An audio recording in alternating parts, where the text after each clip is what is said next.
আজকে এই রঙিন কাগজ দিয়ে সাদিক আর সাদিকের বাবাকে বোকা বানাবো। যাই যাই, কেউ দেখার আগে এই কাগজটি ছিঁড়ে বাক্সের ভিতরে এঁটে ফেলি। এই তো হয়ে গেল। এবার এটা নদীতে ভাসিয়ে দিলাম। এই তো।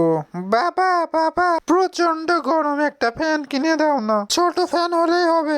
কি বলো সোনা, আমার কাছে তো কোনো টাকা নেই, আমি তোমাকে কিভাবে কিনে দিব? আরে কপাল, সবই কপাল। আরে আরে শোনো, দেখো কি একটা নদীতে ভেসে আসছে, তুমি এখানে বসো, আমি গিয়ে দেখে আসি। দূর থেকে তো এটা দেখে মনে হচ্ছে একটা জাদুর বাক্স। লোক মুখে শুনেছি এটাতে নাকি অনেক অনেক গুপ্তধন পাওয়া যায়।